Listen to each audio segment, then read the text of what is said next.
Hii ni moja kati ya comment ambayo inaweza ikawa pia ni swali lako wewe pia. So nimeamua kuijibu hapa ili kuweza kupata majawabu juu ya umiliki wa leseni kwenye biashara yako. Comment inasema kwamba naomba kuuliza, je, kama ndani ya manispaa au halmashauri una ofisi 3 labda kwenye kata tofauti tofauti, utatakiwa uwe na leseni hiyo moja lakini uitoe kopi tu? Au iko hivi, leseni kwanza ni nini? Tufahamu kuhusu leseni. Leseni ni kibali maalum katika mamlaka husika juu ya wewe kuweza kuendesha shughuli za kibiashara. Hiyo ndio leseni.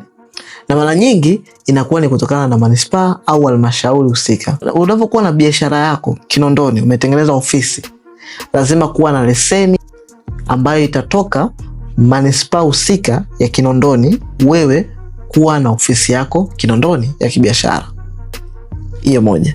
Sasa vipi kama mimi niko Kinondoni lakini nina ofisi tofauti tofauti? Labda nina ofisi Mwenge, nina ofisi Tegeta, nina ofisi Mikocheni.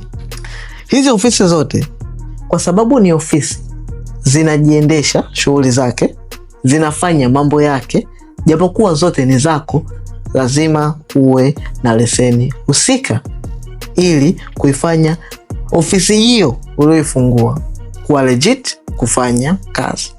Kwa sababu utakuwa na ofisi yako, lazima uweze kulipia leseni husika kuweza kurun hiyo biashara husika. So kwa kujibu hili swali lake kwamba hapana, haupigi kopi leseni, bali inabidi kuwa na leseni zote 3 kwenye ofisi zako tofauti katika manispaa moja. Kama unahitaji kupata leseni yako au taarifa zaidi kuhusiana na leseni, comment hapo chini neno leseni, nitakusaidia kuweza kukupa taarifa kamili kuhusiana na leseni na kuweza kusajili leseni ya biashara yako na kuanza biashara bila kuwa na wasiwasi wala woga wowote. Ama nipigie namba inayoonekana hapa na nitakufikia popote ulipo.